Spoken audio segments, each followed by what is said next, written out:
नमस्कार साथियों, आप सभी का मैं स्टडी विद श्री कुंज बिहारी यानी एसकेबी ग्रुप में स्वागत करती हूँ। आज हमारी छंद की क्लास 4 है, ठीक है। पार्ट 4 हम इसका करने वाले हैं। उससे पहले हम 3 पार्ट कर चुके हैं, ठीक है। तो पहले पार्ट में आपको याद हो तो हमने छंद के बारे में क्या पढ़ा था, छंद की परिभाषा पढ़ी थी, छंद के प्रकार पढ़े थे और छंद के अवयव पढ़े थे, ये पढ़ा था हमने, ठीक है। फिर दूसरे पार्ट में हमने पढ़ा छंद के नियमों के बारे में, ठीक है, नियमों के बारे में। तीसरे पार्ट में हमने पढ़ा छंद में मात्रिक छंद के अंदर हमने पढ़ा सममात्रिक छंद, ठीक है। और आज हम मात्रिक छंद के अंदर ही पढ़ने वाले हैं अर्धसम मात्रिक छंद। अर्धसम मात्रिक छंद मैंने आपको बताया था ये बहुत महत्वपूर्ण है, जो हमारी परीक्षा से बनते हैं, ठीक है। बताया था ना कि मात्रिक छंद भी हमारा 3 भागों में बटा था, सममात्रिक, अर्धसम मात्रिक और विषम मात्रिक, ठीक है। इसमें कुंडलियाँ और छपिया बताया था, इसमें दोहा, सोरठा, बरवा और उल्लाला बताया था, और इसमें चौपाई था, गीतिका था, हरिगीतिका था, रोला था, है ना। और इसकी ट्रिक भी आपको बता दी थी याद करने के लिए, ठीक है। तो चलिए अभी मैं इसको हटा देती हूँ और अब हम देखते हैं उस गोल्डन ट्रिक के साथ अर्धसम मात्रिक छंद को जो हमें आगे पढ़ना है, ठीक है। तो चलिए शुरू करते हैं, ठीक है। देखिए अर्धसम मात्रिक छंद, ठीक है ना। तो इसको आपको कैसे याद करना है, देखो 2 बार रस पी के लाला ने काट दिया हल्ला, लाला ने काट दिया हल्ला, ठीक है। बस ये ट्रिक है, ठीक है। अब देखो कैसे याद होगा, 2 से बना दोहा जो आपको इसमें पढ़ना है। अब देखो बार से बना दो बै और रे, आ का डंडा बीच में से हटाओ, बरवे, ठीक है। अब रस को उल्टा कर दो, सैरे बना दो और इसको बना दो सोरठा, ठीक है। और ये लाला का बना दो उल्लाला, आ गया ना उल्लाला में पूरा ये वाला लाला, है ना। तो 2 बार रस पी के लाला ने काट दिया हल्ला, तो ये हो गया आपका अर्धसम मात्रिक छंद की वो गोल्डन ट्रिक जिससे अब आपको ये याद रहेगा, ठीक है। और इसके बाद आपको ये ट्रिक आप 2-3 बार ही पढ़ोगे, ट्रिक तो याद हो ही जाएगी, और उसके बाद ये भी जब अब हम उदाहरण के बाद पढ़ेंगे तो ये यहीं पे याद हो जाएंगे क्लास के अंदर ही कि इसमें हमारे पास क्या क्या है। तो देखो सबसे पहले, अब इसको करने से पहले आपको मैंने बताया था कि हमारे पास जैसे 4 चरण हैं, 1, 2, 3 और 4, ये हमारा होता है विषम चरण। पहली क्लास में ये मैंने आपको बताया था विषम चरण, और ये दूसरा और चौथा होता है समचरण, बताया था, है ना।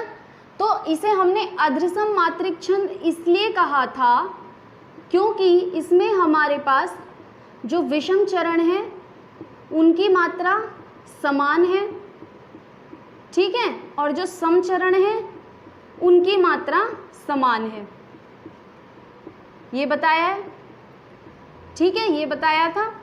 चलिए तो अब दोहा में बरवे, सोरठे और उल्लाला, ठीक है। अब ये देखो इसका जो विषम चरण है, ठीक है, और इसका समचरण, ठीक है। तो जब हमें दोहा दिया जाएगा, हमें परीक्षा में पूछा जाता है उदाहरण देके, कोई भी पंक्तियां दे दी जाएंगी, पूछी जाएंगी, बताओ दोहा है, सोरठा है, बरवे है या फिर उल्लाला है। तो आप ध्यान रखना परीक्षा के लिए एक चीज़ सबसे ज़्यादा महत्वपूर्ण जो आपको याद रखनी है, देखो ये जो सोरठा है ना, ये है दोहे का उल्टा, परीक्षा में कई बार पूछा गया है, कई बार, इसको लगा लो महत्वपूर्ण, ठीक है, बहुत ज़्यादा ये महत्वपूर्ण है आपका, इसको लिख लेना। दोहा सोरठे का, दोहा और सोरठा एक दूसरे के उल्टे हैं। अब देखो विषम जो विषम है जो विषम चरण है और सम चरण में हमारे पास कितनी मात्राएं। तो देखो इसके दोहा के विषम चरण में 13 और सम चरण में 11, तो ये इसका उल्टा है, तो यहाँ 11 और यहाँ 13। जो बरवे का विषम चरण है उसमें 12 और सम चरण में 7 मात्राएं। उल्लाला में विषम चरण में 15 और सम चरण में 13 मात्राएं। यानी कि अगर मैं इसका टोटल बताऊं यहाँ पे दोहा का आपको, तो इसमें 24 मात्राएं हैं, ठीक है, और बरवे में है 19, ठीक है, सोरठा में भी हमारे पास हो गई 24 और उल्लाला में हो गई हमारे पास 28। यानी कि पहला और दूसरा चरण मिला के हमारे पास कितना बन जाएगा दोहे का, 24 मात्रा। तीसरा और चौथा चरण मिला के हमारे पास कितना बन जाएगा दोहे में, 24 मात्रा। ठीक है, मैंने आपको बताया था जब छंद के हमारी पहली क्लास हुई थी, तो उसमें जो उदाहरण हमने लिया था वहाँ पे गलती से सोरठा लिखा गया था, वो दोहे का ही उदाहरण था। मैंने आपको कमेंट में आपको बता भी दिया था कि आप उसको ठीक कर लेना नोट्स बनाते टाइम, ठीक है। क्यों? क्योंकि दोहा के जो विषम चरण था उसमें 13 मात्राएं थी, सम चरण में 11 मात्राएं थी। जो बरवा है आप इसे चाहो तो इसे और ऐसे भी लिख सकते हो, देखो यहाँ 13, यहाँ 11, यहाँ 13, यहाँ 11, ठीक है, तो ये हो गया दोहा, ठीक है। अब ये देखो 11 13, 11 13, 11 13, सोरठा, ठीक है, और ये देखो 12 7, 12 7, ठीक है, ये हमारे पास क्या हो गया, बरवे, ठीक है। और ये देखो फिर हमारे पास 15 13 और 15 13, तो ये हमारे पास क्या हो गया, उल्लाला, ठीक है। 15 + 13 कितना हो गया, 28, 13 + 11 24, 11 + 13 24, 12 + 7 19, ठीक है। अब देखो विषम चरण में समान मात्राएं, सम चरण में समान मात्राएं, इसलिए अद्रसम मात्रिक छंद है। तो अब आप इसको पहले नोट कर लो। चलिए अब हम अद्रसम मात्रिक छंद की शुरुआत करते हैं, ठीक है।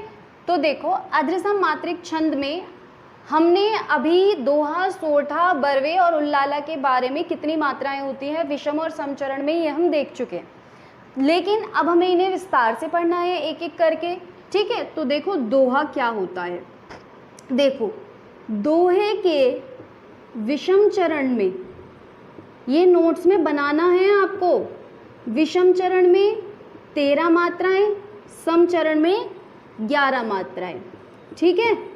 कुल मात्रा कितनी हो गई, 24, ठीक है। अब देखो सम चरण के अंत में,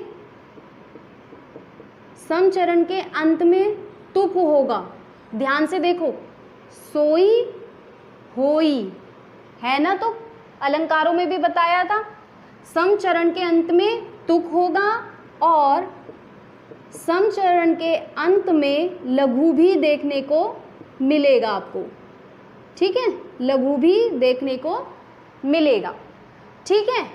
और चरण के अंत में यति होगी, ठीक है, चरण के अंत में यति होगी, ये आपको याद रखना है। अब देखो हाँ, एक और रह गया या नहीं, वो परीक्षा के लिए इतना महत्वपूर्ण अभी नहीं है, उसको छोड़ते हैं, चलो इतना करो आप, ठीक है। दोहा विषम चरण में 13 मात्राएं, सम चरण में 11, कुल मात्रा 24, चरण के अंत में यति और सम चरण के अंत में तुक और सम चरण के अंत में लघु भी आपको देखने को मिलेगा। तो देखो मात्राएं चढ़ाना अब हम सीख चुके हैं, अब हम जल्दी जल्दी करेंगे, कैसे करना है वो अब आपको पता है, आप छंद के नियम देख चुके हो, उससे पहले वाली क्लास में हम सम मात्रिक छंद में भी मात्रा लगाना सीख चुके हैं।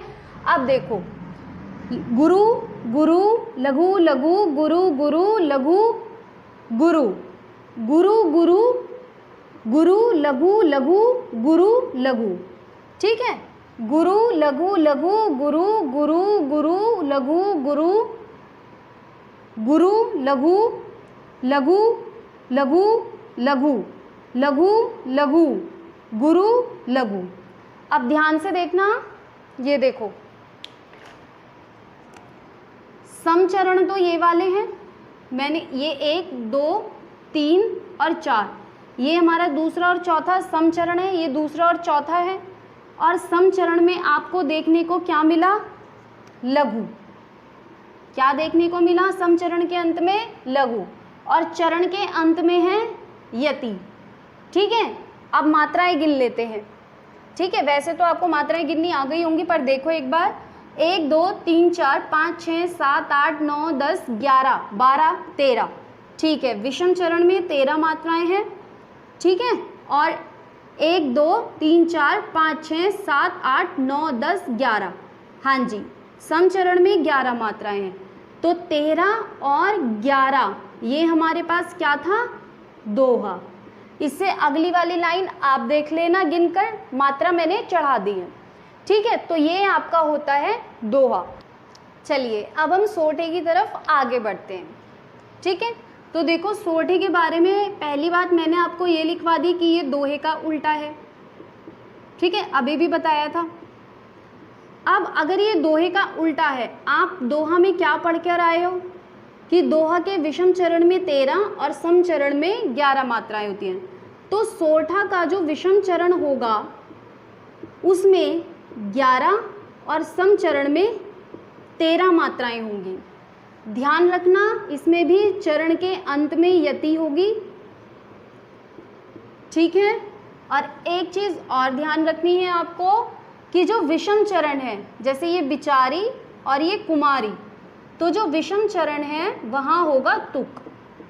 सोठा में कहाँ होता है तुक? विषम चरण में, यानी कि विषम चरण यानी कि पहले और तीसरे में तुक बनती हुई दिखाई देगी, जैसे बिचारी और कुमारी। तो अब हम ये चेक कर लेते हैं, क्या ये सोठा है? क्या इसके विषम चरण में 11 और सम चरण में 13 मात्राएं हैं? देखो, लघु लघु लघु लघु लघु लघु लघु लघु गुरु लघु लघु लघु गुरु लघु लघु लघु लघु गुरु लघु लघु लघु। एक बात मैं पहले ही बता रही हूँ, ये क्लास तब तक समझ नहीं आएगी जब तक आप छंद के नियम नहीं पढ़कर आते। आपको छंद के नियम पढ़कर आने ही होंगे, फिर उनको उदाहरण में कैसे लगाना है वो उसके लिए आपको इससे पहले वाली क्लास, सममात्रिक छंद वाली क्लास देखनी ही पड़ेगी। आप देखो यहाँ पे लघु लघु लघु लघु गुरु लघु लघु गुरु लघु, भ्रम स्टार्टिंग में आया संयुक्त अक्षर लघु लघु लघु लघु लघु लघु लघु लघु लघु लघु लघु लघु लघु। ठीक है, अब गिन लो, 1 2 3 4 5 6 7 8 9 10 11। हाँ जी, सही बताया, 11 मात्राएं हैं। 1 2 3 4 5 6 7 8 9 10 11। हाँ जी, मैडम ने सही बताया आपको, है 11 मात्राएं हैं। ठीक है, विषम चरण में। अब सम चरण में गिन लो, 1 2 3 4 5 6 7 8 9 10 11 12 13। हाँ जी, यहाँ पे भी ठीक है, 13 मात्राएं हैं। अब 1 2 3 4 5 6 7 8 9 10 11 12 13, ये भी 13 हैं। ठीक है, तो इस तरीके से आपको गिन लेना है, और ये हो गई 24 मात्राएं। एक या दो में करके काम पता चल जाता है कि सोठा है। जब आप बहुत ज़्यादा इनको एक बार कर लोगे ना उदाहरण से, या एक दो बार और अदर उदाहरण कर लोगे दूसरे, ठीक है, तो आप अपने आप आपको देख के पता लगने लग जाएगा, बस ऐसे ही मात्रा चढ़ा के बहुत जल्दी चढ़ाने लगोगे। ठीक है, तो अब आप इसको नोट करो। चलिए अब हम बरवे की तरफ आगे बढ़ते हैं। ठीक है, अब देखो बरवे क्या होता है। देखो बरवे में हमारे पास क्या है, विषम चरण और सम चरण। तो विषम चरण में 12 और सम चरण में 7 मात्राएं, कुल मिलाकर मात्रा 19। और दूसरी बात यहाँ पे आपको याद रखनी है, जो चरण के अंत में होगी यति। ठीक है, अब देखो मात्रा चढ़ा के चेक कर लेते हैं। गुरु लघु लघु लघु लघु लघु लघु गुरु लघु लघु गुरु लघु लघु गुरु लघु लघु लघु लघु लघु लघु लघु गुरु गुरु लघु लघु गुरु लघु लघु गुरु लघु। चेक करो, पहले यहीं देख लो, यहाँ छोटा छोटा सा है, 1 2 3 4 5 6 7। ठीक है, अगर आपको वैसे भी यहाँ सम चरण में 7 मिल जाए तो आप देखते ही समझ जाओगा बरवा है। ठीक है, 1 2 3 4 5 6 7। ठीक है, 1 2 3 4 5 6 7 8 9 10 11 12। 1 2 3 4 5 6 7 8 9 10 11 12। ठीक है, तो ये बरवे हैं। इसके बाद उल्लाला देखते हैं, ये नोट करो कॉपी में। चलिए अब हम उल्लाला की तरफ आगे बढ़ते हैं। उल्लाला देखो हमारे पास क्या है, विषम चरण, सम चरण। विषम चरण में 15, सम चरण में 13, कुल मिलाकर 28 मात्रा। दूसरी बात क्या याद रखनी है, चरण के अंत में यति है। ठीक है, अब हम मात्रा चढ़ाते हैं। लघु लघु गुरु, लघु लघु गुरु, लघु लघु गुरु, लघु गुरु, लघु लघु गुरु, लघु गुरु, लघु लघु गुरु, लघु गुरु। ठीक है, गुरु गुरु लघु गुरु लघु गुरु गुरु लघु गुरु लघु लघु लघु गुरु लघु गुरु गुरु लघु गुरु। अभी आप कहाँ पे अटकोगे मैं बताती हूँ। मैं आपको एक ये बताती हूँ, एक ये बताती हूँ, एक ये बताती हूँ। दोबारा से यहाँ पे आपका रिवीजन हो जाएगा। ठीक है, यहाँ और यहाँ बताती हूँ। ठीक है, लेकिन पहले आप मात्रा गिन लो। 1 2 3 4 5 6 7 8 9 10 11 12 13 14 15। ठीक है, ये हो गई आपके पास 15। और 1 2 3 4 5 6 7 8 9 10 11 12 13, 15 और 13 28, यानी कि उल्लाला। फिर 1 2 3 4 5 6 7 8 9 10 11 12 13 14 15, ऐसे ही आप ये गिनोगे ये 13 आएंगी। तो 15 और 28 हमारे पास, 15 और 13 क्या हो गया हमारे पास 28। तो ये, और चरण के अंत में यति है ही, ये है हमारे पास उल्लाला। ठीक है, अभी आपने देखा हमने छंद के नियम करे थे, तो हमारी ये जो क्लास है कितनी जल्दी हुई है। अब हम लोग देखते हैं कुंडलियाँ और छपे। चलिए अब हम विषम मात्रिक छंद में आगे बढ़ते हैं। ठीक है, तो देखो विषम मात्रिक छंद, इसमें हमें पढ़ना है कुंडलियाँ और छप्य। अब देखो आपको ये याद कैसे करना है। मुझे एक बात बताओ, आपके कान कितने हैं? 2। कान में कुंडल कितने पहनोगे? 2। और फिर क्या दोगे? रो। ठीक है, तो कुंडलियों में हमारे पास आता है 2 प्लस रो, यानी कि पहले दोहा और फिर रोला। ध्यान रखना, दोहा में भी अब हमारे पास 1 2 पंक्ति इसकी हो गई, और ये हमारे पास ये देखो इसमें क्या होंगी 6 पंक्ति होंगी। यहाँ पे लिखो 6 पंक्ति होंगी। ठीक है, 6 पंक्ति होंगी, और हर पंक्ति, प्रत्येक पंक्ति में 24 मात्राएं होंगी। कितनी होंगी? 24 मात्राएं होंगी, क्योंकि पहले 2 तो ये हो गए दोहा के। ठीक है, ये हमारा दोहा हो गया। ठीक है, रोला के लिए 1 2 3 4, ये हमारा बन गया रोला। ये है हमारा कुंडलिया। अब देखो छप्य। अब देखो पहले से लिख लो, रो प्लस उल्लाला। बताती हूँ कैसे करना है यार। अब देखो, लाला की छप गई अखबार में फोटो। क्या हो गया? लाला की छप गई अखबार में फोटो, माँ बाप के निकले खुशी से आंसू, और वो दिए हैं रो। तो इसमें हमारे पास पहले आएगा रोला, फिर आएगा उल्लाला। तो रोला में तो कितनी मात्राएं हैं? 24 मात्राएं हैं, और उल्लाला में कितनी है? 28 मात्राएं हैं। तो ये आपका कैसे 1 2 3 4, ये तो आपका क्या हो गया? रोला, जिसमें हमारी 24 मात्राएं होंगी, और ये जो 2 हैं ये इसमें होंगी 28 मात्रा।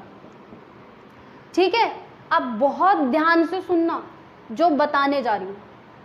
जब भी आपको 6 पंक्ति दिख जाए, 6 पंक्ति दिख जाए, तो या तो कुंडलिया है या छप्य है।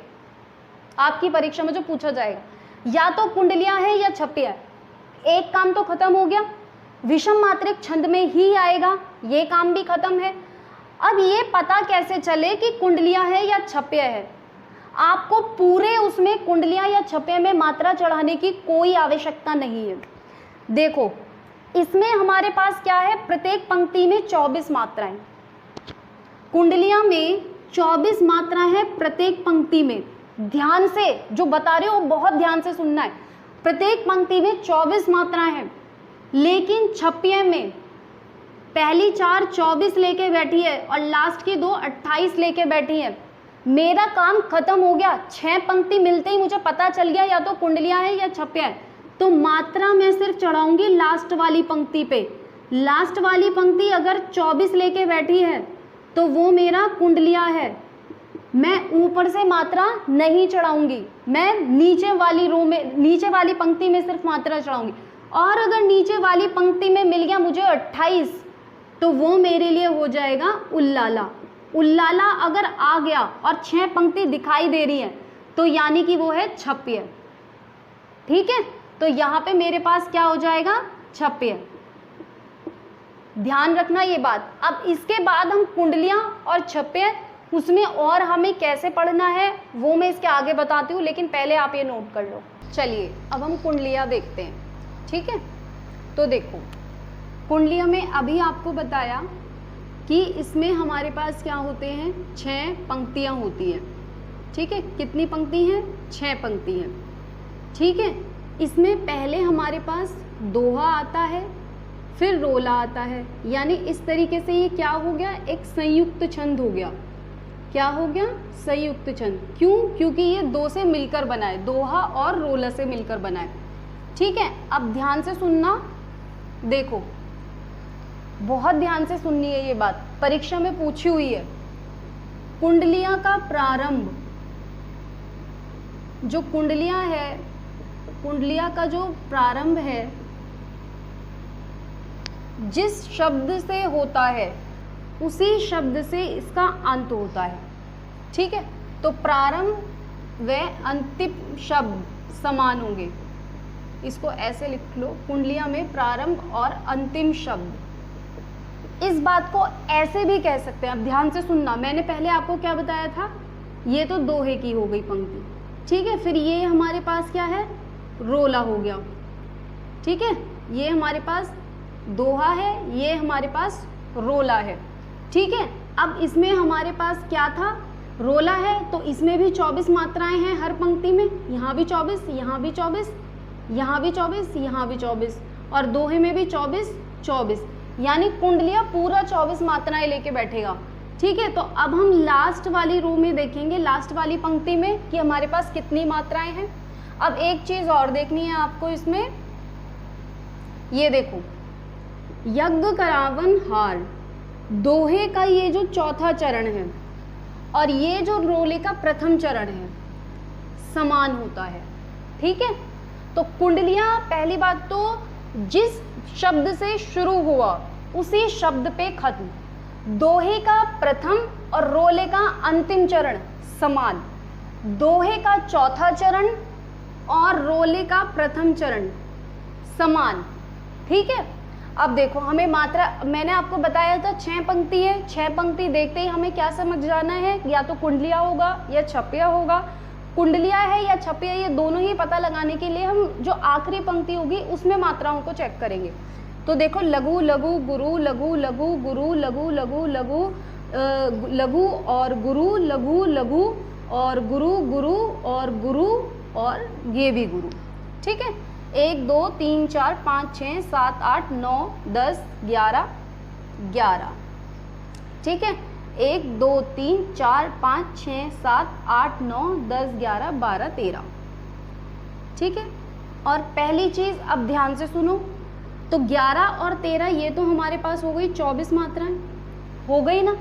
और आपको और क्या बताया था, अब ये कुंडली, अब ये उल्लाला तो है नहीं, क्योंकि उल्लाला में तो 15 और 13 होता है। 15 और 13 होता तो 28 मात्रा हो जाती, और 28 मात्रा हो जाती तो लास्ट वाली पंक्ति में 6 पंक्ति होने के समय पर तो वो हमारे पास क्या हो जाता, छप्पे हो जाता। तो छप्पे तो खत्म, कोई स्कोप नहीं रहा उसका। तो अब हमारे पास क्या बच गया, कुंडलिया बच गया। परीक्षा में सिर्फ इतना ही काम है। लेकिन अभी एक चीज और सुन लो, अब देखो यहाँ हमारे पास यति कितने पे होती है, 11 और 13 पे होती है। ठीक है, रोला में हमारे पास यति कहाँ होती है, 11 और 13 पर। ठीक है, तो ये आपका कुंडलिया हो गया। अब आप इसको पहले अपनी कॉपी में नोट्स बना लें। चलिए अब हम छपिये शुरू करते हैं। देखो, छपिये में हमारे पास 6 पंक्ति है, आखिरी पंक्ति ही हम क्या करेंगे, चेक करेंगे। ठीक है, ध्यान रखना रोला और उल्लाला से मिलकर बना है। ठीक है, पहली 4 पहली 4 रोले की हैं और आखिरी की ये जो 2 हैं उल्लाला की हैं। ठीक है, लेकिन हमें कैसे पता चलेगा ये उल्लाला है, सिर्फ जब मेरे पास 6 पंक्ति होंगी, या तो कुंडलिया या छपिया, और देखना है आखिरी पंक्ति में कि क्या है। गुरु गुरु लघु गुरु लघु गुरु गुरु लघु गुरु लघु लघु लघु गुरु लघु लघु गुरु लघु गुरु।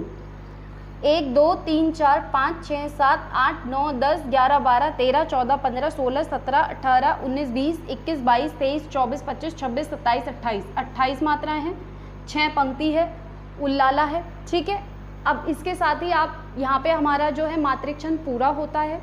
लेकिन आप एक चीज़ और ध्यान रखोगे जो मैं बताने जा रही हूँ, सोरठा और रोला में क्या अंतर है, क्योंकि यहाँ पे भी 11 13 यति लेके बैठा है, यहाँ भी 11 13, यहाँ पे भी कुल मात्रा 24, यहाँ भी कुल मात्रा 24।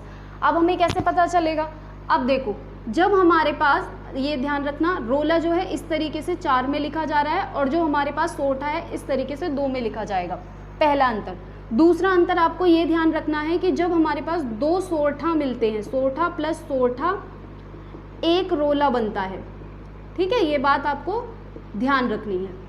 ठीक है, तो चलिए इसी के साथ आज की हमारी कक्षा मात्रिक छंद के साथ हम यहाँ समाप्त करते हैं। इसके बाद छंद का हमारा आखिरी पार्ट होगा, पार्ट 5, जिसमें हम लोग वर्णिक छंद के बारे में पढ़ेंगे।